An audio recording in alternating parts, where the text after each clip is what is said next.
More Celtics bullcrap. I had to do it. I had to cut this video just to kind of dive into this Celtics loss. This is what happens with the Boston Celtics, man. They sleepwalk into games sometimes. It's a real issue. My issue with the Celtics has always been this three-point shooting. I'll get to a lot of that later, but it also dictates how they approach games. If their shot isn't going, their offense dictates their defense, which is ridiculous.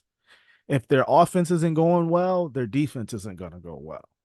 They're front runners, basically. So if things go well, everything go well. Like we play defense well, we do offense well. It's a fine-tuned machine then. But when things don't work on offense, when, stuff gets tough, when things get tough, when the game slows down, when it comes to a grinding halt, they freeze up and they have these blunders and they just look disinterested. They look, like this isn't something that is important. Look, it's round two. You're at home. You should not be losing by 24 points to the Cleveland fucking Cavaliers when you are the favorites to go and possibly win it all. You won 64 games this season. You had one of the best records at home this season. What is the excuse? I don't want to hear it from Celtics fans. I'm sick of it. I'm tired of hearing the excuses. This team is soft. That's it. It's soft. Right now, I could not honestly, realistically sit here and tell you that they're better than the Minnesota T Wolves. I can't tell you that. I watched the T Wolves play the Celtics, by the way. It didn't look good for the Celtics. It didn't look good. And I don't like that matchup for them. I don't think they are good better than Denver. Yes, Denver is down 0-2. I'll get to that in a whole nother video when I talk about the whole dynamic of the NBA. But the fact of the matter is there's at least two or three teams I could put ahead of the Celtics from the West just because of these types of games. They don't have these types of letdowns. Yes, Denver is losing to Minnesota right now because Minnesota is just really good. And Denver is just they're built to beat Denver, first of all. So that's a whole nother story. But with the Celtics, there's no excuse, man. There's no excuse. You should get through Cleveland with ease.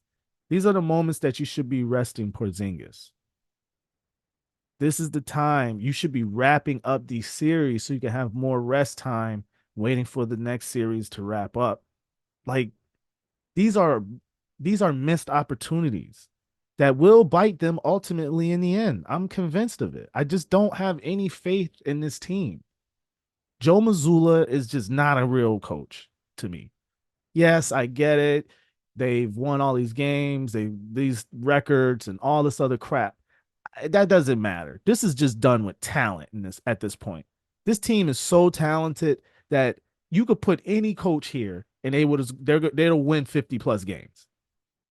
So Joe Mazzulla, this is when Joe Mazzulla should be earning his money, doing things like making halftime adjustments, motivating your team like the other great guys like Spolstra or Malone in Denver, or you can name a few other great coaches before you name Joe Mazzulla.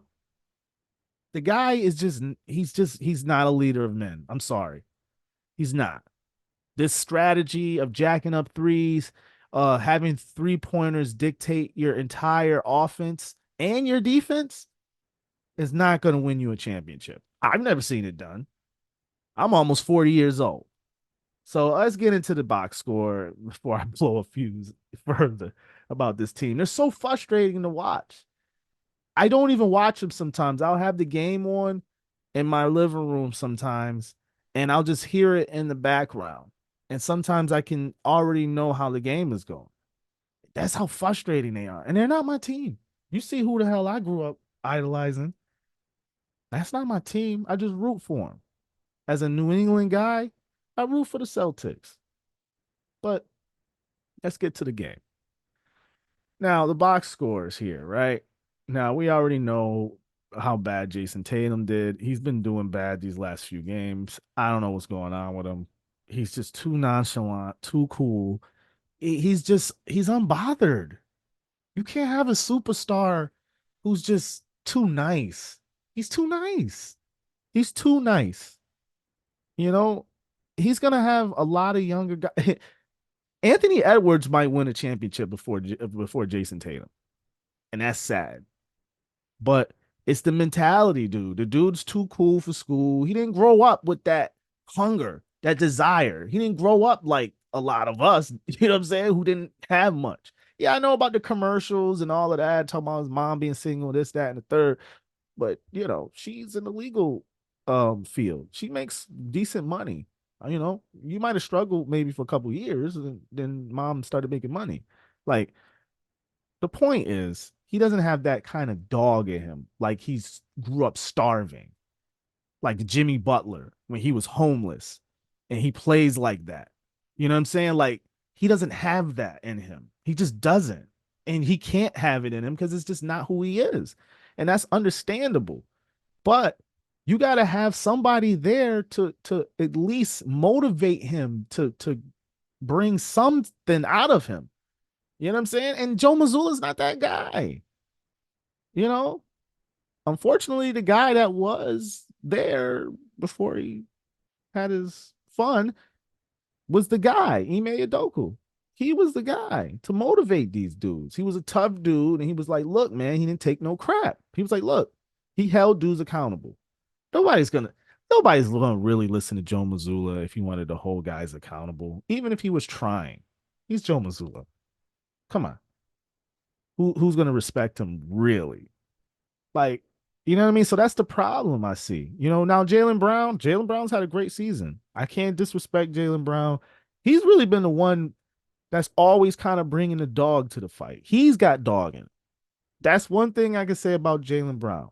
He's got some dog in him. You know what I'm saying? He's gonna show up, and he's gonna show up to any fight unafraid.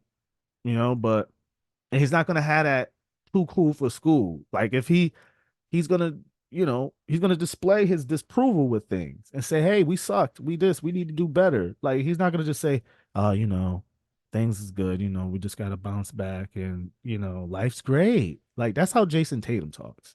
Like, I don't want my leader talking like that. I'm sorry. But let's get to the box score here. So, as you already know, I think I'm trying to see their 3-point field goal percentage. Okay, here we go. They were 8 for 35. Look at that. 35 threes, and they only made 8 of them. So that's 29, that's 23% from the field. And Cleveland shot almost 50% from the field at 46%. 46% is great. So 13 of 28. That's the game. Ta-da!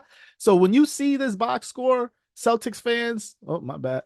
When you see this box score, Celtics fans, you can skip everything else. Just go to the 3-point stats and see how the Celtics did compared to how the opponents did. And if it's a disparity like this, they've probably likely lost. You know what I mean? And that's pathetic. It's pathetic.